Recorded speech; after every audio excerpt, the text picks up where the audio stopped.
हाँ भाई, तो क्या चल रहा है अपने यूनिट एंड डायमेंशन। बहुत अच्छा है ये।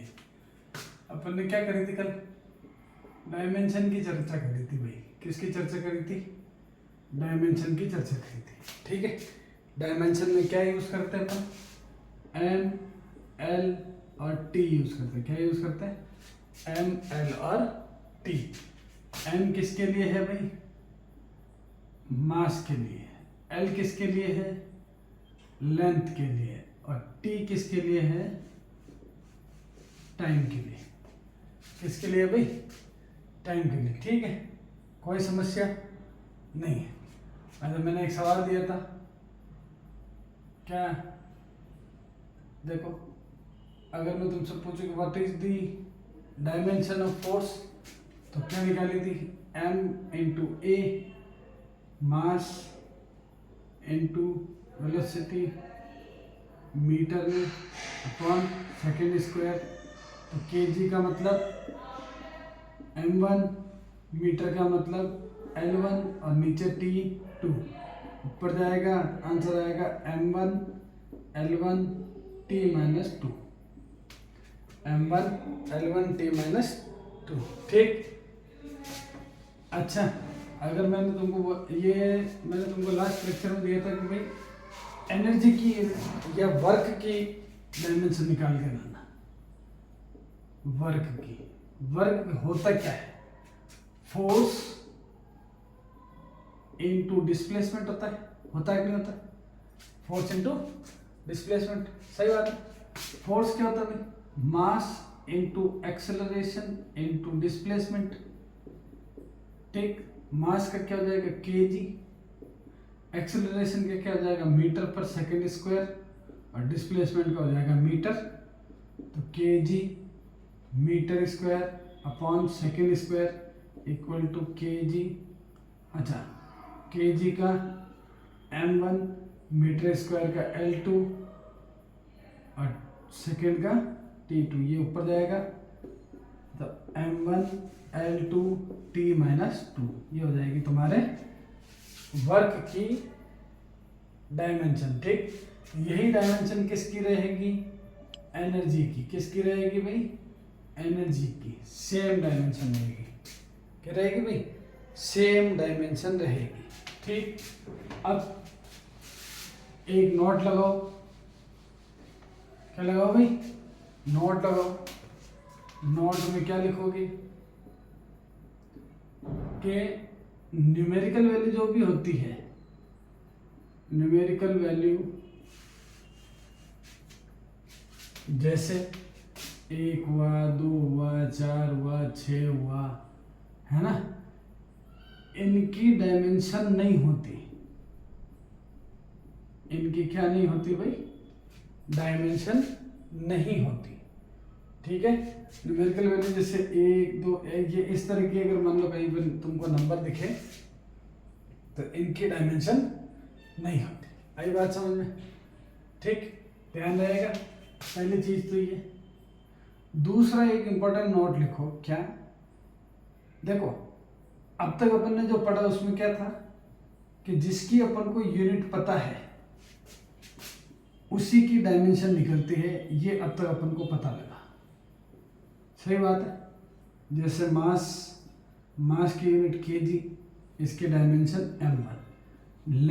लेंथ की यूनिट मीटर,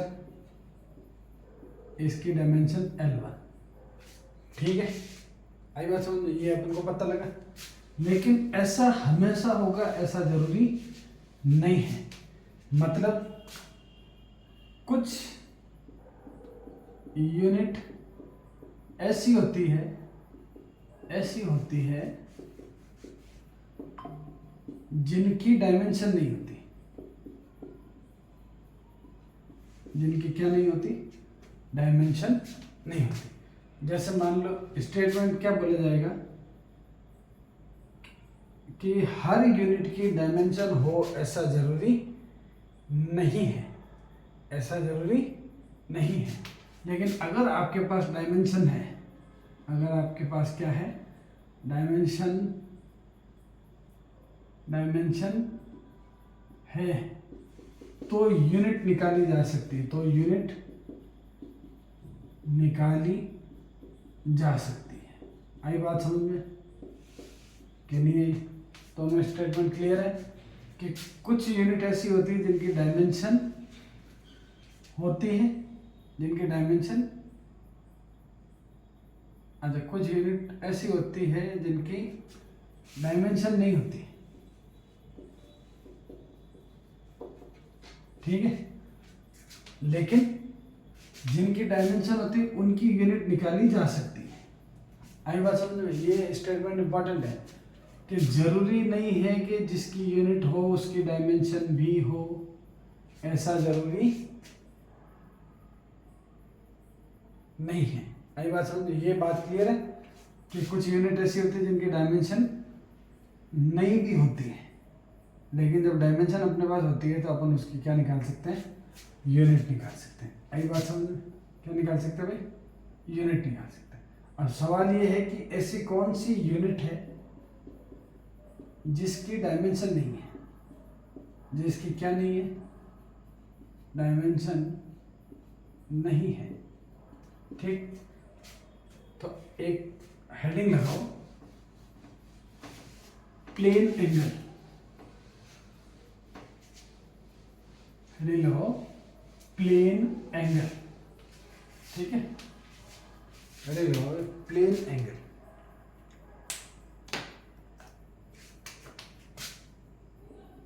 प्लेन एंगल, ठीक।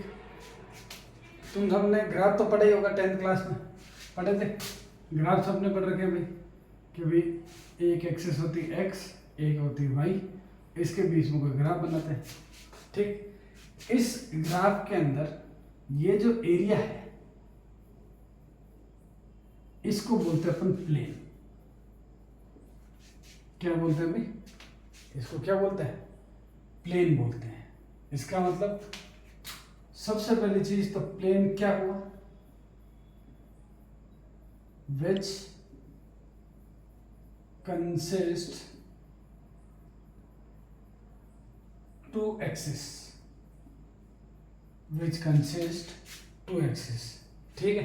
ध्यान से सुनो, देखो एक एक वर्ड समझा रहा हूं मैं कि चीजें होती क्या है। विच कंसिस्ट टू एक्सिस, तो ये जो एक्स और वाई एक्सिस है इससे मिलकर ये प्लेन बनाया, तो इसको बोलेंगे अपन एक्स वाई प्लेन। क्या बोलेंगे भाई? X Y plane. क्या बोलेंगे? X Y plane. अब जैसे मान लो कि यहाँ पे एक्स जेड लिखा होता, तो ये कौन सा प्लेन होता? X Z plane. कौन सा प्लेन होता भाई? एक्स जेड प्लेन, ठीक।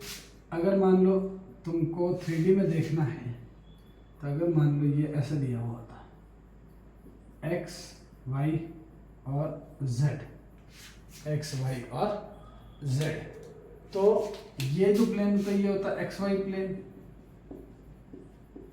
ये होता वाई जी प्लेन, और ये होता जेड एक्स प्लेन, ठीक है भाई। तो प्लेन एक ऐसा एरिया है जिसमें कितने एक्सिस होते हैं भाई? 2 एक्सिस होते हैं। प्लेन एक ऐसा एरिया है जिसमें कितने एक्सिस होते हैं? 2 एक्सिस होते हैं। आई बात समझ? लिखो इसको, लिखो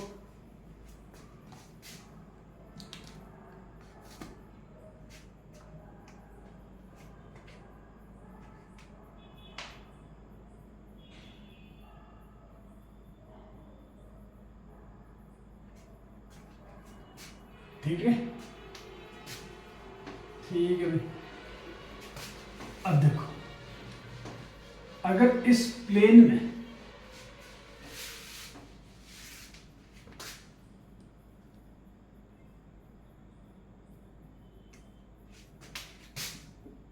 ध्यान से समझना, मान लो ऐसी कोई चीज है जो एक्स एक्सिस से थीटा एंगल पर है, एक्स एक्सिस पर क्या है? थीटा एंगल पर, और ये है इसका आर्क। ध्यान से समझना, ये क्या है? इसका आर्क, ठीक। और ये क्या है? थीटा। क्या है? थीटा। तो जो प्लेन एंगल होगा वो एक ऐसा एंगल होगा जो कहाँ बना हुआ होगा? प्लेन के अंदर बना हुआ, इसको किससे रिप्रेजेंट करेंगे अपन? थीटा से। किससे रिप्रेजेंट करेंगे? थीटा। तो थीटा इक्वल टू क्या आएगा, या इसको ऐसे बोलो, plane angle equal to arc upon radius. ये जो लेंथ है ये, इसको बोलते हैं अपन रेडियस। क्या बोलते हैं?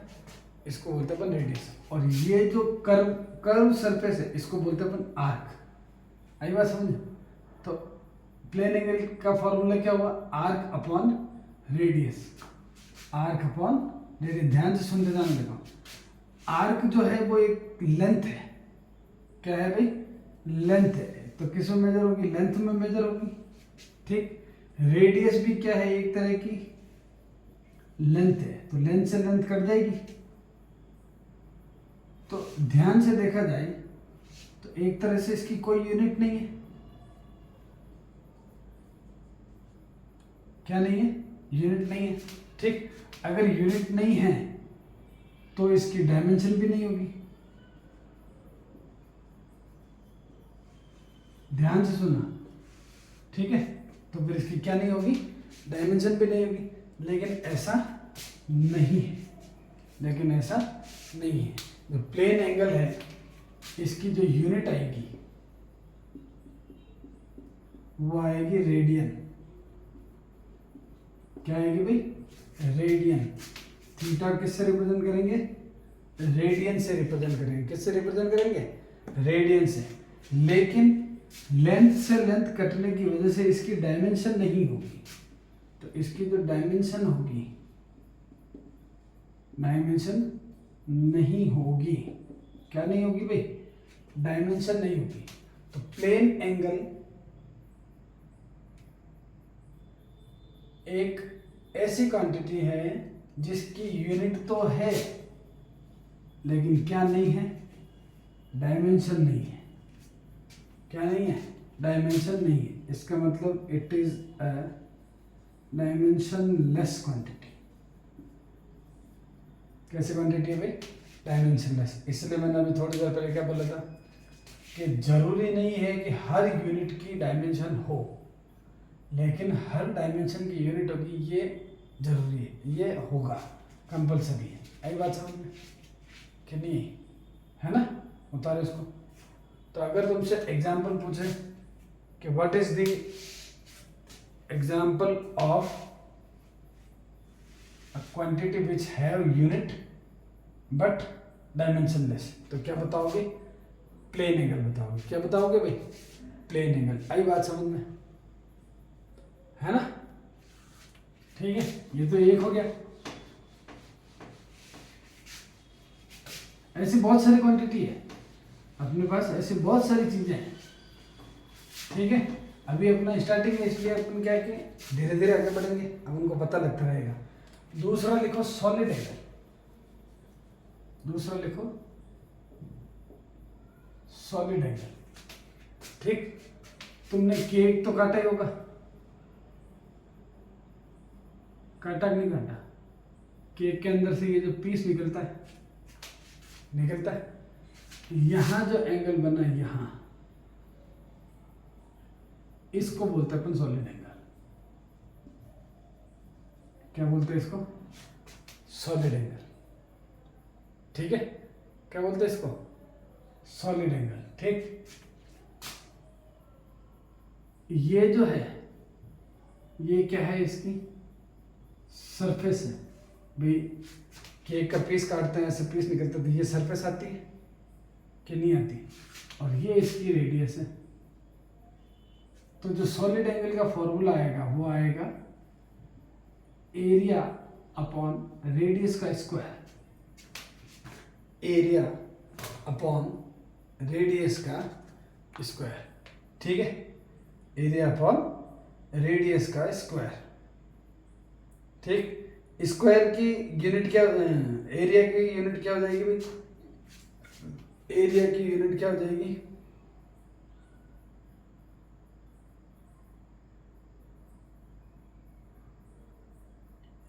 एरिया की यूनिट क्या हो जाएगी, एरिया की यूनिट हो जाएगी मीटर स्क्वायर अपॉन, जो रेडियस है ये भी किस में मेजर होती है, मीटर स्क्वायर में, तो ये दोनों कट देंगे। तो once again it is an dimensionless quantity.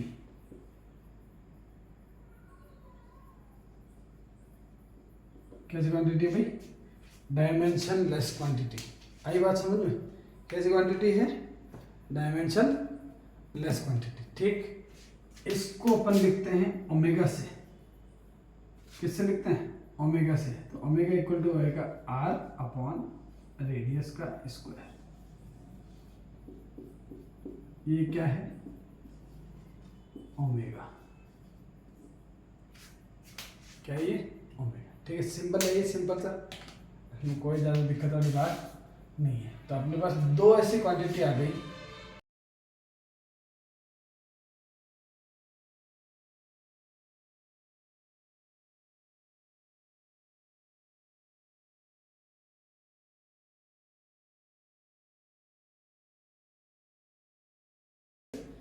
Dimension less है। आई बात समझ, ठीक है, उतारो इसको, उतारो।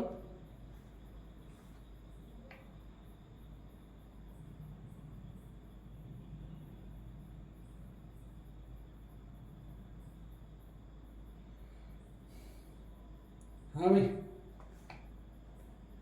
आई बात समझ, ठीक है भाई। तो ऐसी क्वांटिटीज भी होती है जिनकी यूनिट तो होती है लेकिन क्या नहीं होती, डायमेंशन नहीं होती।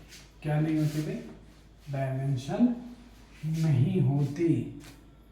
ठीक है, ऐसे जैसे जैसे अपन देखो हम आगे बढ़ते जाएंगे वैसे वैसे अपने पास और भी ऐसी क्वांटिटी आएगी जिनकी डायमेंशन नहीं होगी, जिनकी क्या नहीं होगी, डायमेंशन। ठीक है, एक स्ट्रेन करके एक चीज़ है जिसमें डायमेंशन नहीं होती।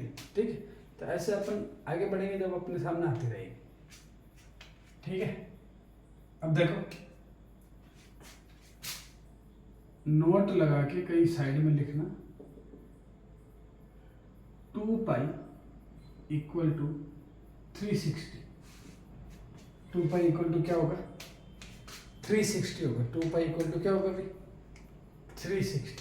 ठीक है, काम आएगा। ये डिग्री है, पाई इक्वल टू कितना हो जाएगा, 180। पाई बाई 2 इक्वल टू कितना हो जाएगा, 90 degree. Pi by 4 equal to क्या हो जाएगा, 45 डिग्री। आई बात समझ कि नहीं है भाई, 2 का भाग लिखता जाएगा। अच्छा, अगर मैं तुमसे पूछूं कि what is the value of pi by 3, what is the value of pi by 3, तो पाई बाई 3 की वैल्यू कितनी आएगी, कितनी आएगी भाई, देखो अगर पाई बाई 3 करोगे तो 180 में भी कितने का भाग लगेगा, 3 का, तो ये कट के कितना जाएगा, 60। तो पाई बाई 3 कितने डिग्री के बराबर हो जाएगा, 60 डिग्री के बराबर हो जाएगा। आई बात समझ में, तो ये भी तुमको याद होना चाहिए। बहुत बार क्या होता है कि बच्चे आजकल क्या है कि अब ये भी याद नहीं होते हैं, बहुत सारे बच्चे होते हैं याद तो क्या, कन्वर्जन नहीं आता, कन्वर्ट करना नहीं आता। तो ये अपने पास लिख के रखना ताकि तुम्हारे काम आएंगे, ताकि तुम्हारे काम आएंगे। आई बात समझ, ठीक है, देखो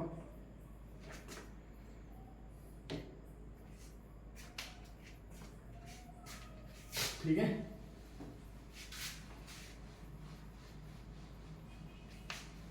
देखो बहुत सारे टॉपिक है इसमें, धीरे धीरे पढ़ेंगे अपन, ये ध्यान रखना। नोट, एक नोट और लगाओ, नोट नंबर 2 कर लो इसको, और इसमें लिखो properties of log function, properties of log function. ठीक है, ये जो लॉगरिदमिक फंक्शन है इसकी कुछ प्रॉपर्टीज है तुमको ध्यान रखनी है, तुम्हारे काम आएगी। जैसे मैं बोलूँ लॉग m, क्या बोलूँ भाई, log M into log N into N. M और एन अलग अलग वैल्यूज है, एम और एन क्या है, अलग अलग वैल्यूज है। अगर ये दोनों मल्टीप्लाई में लॉग के साथ लिखी हुई है, किसके साथ लिखी हुई है, लॉग के साथ, तो इसको लिख सकते हैं अपन log M plus log N. क्या लिख सकते हैं, log M plus log N. लेकिन लॉग एम प्लस एन को log M plus log N नहीं लिख सकते, नहीं लिख सकते। बड़े बड़े अक्षरों में लिख लेना, आई बात समझ में, ठीक है। दूसरा लिखो लॉग एम अपॉन एन, इसको अपन लिखते हैं log M minus log N. ठीक, इसका मतलब ये हुआ कि लॉग एम माइनस एन को log M minus log N नहीं लिख सकते।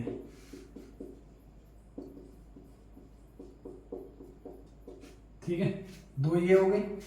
तीसरी और इंपॉर्टेंट बात क्या ध्यान रखोगे कि अगर लॉग एम की पावर ए लिखी है तो इसको लिख सकते हो आप ए लॉग एम, ए लॉग एम। पावर आगे आ जाती है, पावर आगे आ जाएगी। ये तुम अपन एरर पढ़ेंगे तो एरर में अपने काम आएगी, एरर में अपने काम आएगी। आई बात समझ में, उतारो इसको। छोटी छोटी प्रॉपर्टीज है। पहला चैप्टर तो बहुत आसान है, एक्चुअल फिजिक्स तो सेकंड चैप्टर से चालू होगी। एक्चुअल फिजिक्स कहाँ से चालू होगी, सेकंड चैप्टर से चालू होगी। सेकंड चैप्टर से मजा आएगा, ठीक है। चलो तो मैं आगे लिख लें।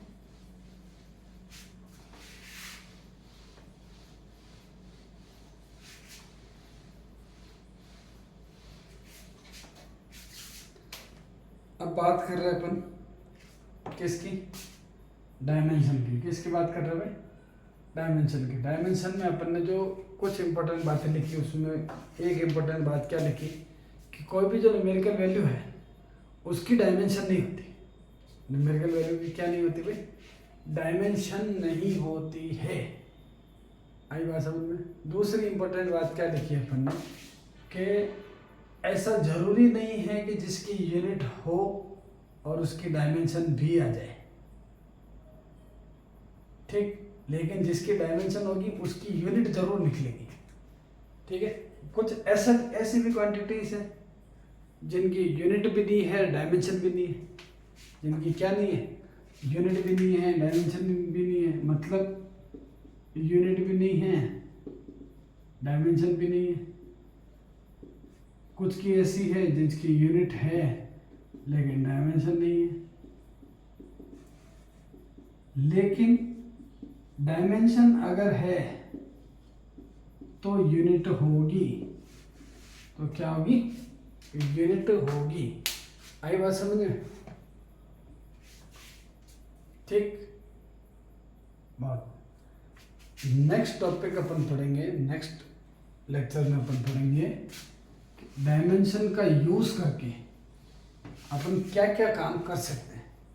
यूज ऑफ डायमेंशंस, डायमेंशन का अपन क्या करेंगे, यूज करेंगे। उस यूज से अपन को पता लगेगा आगे वो डायमेंशन कहाँ कहाँ अपने काम आ सकती है और किस तरीके से। जैसे मान लो कि अपन को एक क्वेश्चन दिया है V square plus V square equal to U square plus A T, और आपसे सवाल पूछा जाए व्हाट इज द यूनिट और डायमेंशन ऑफ ए, ठीक है। तो तुमको डायमेंशन निकाल ली।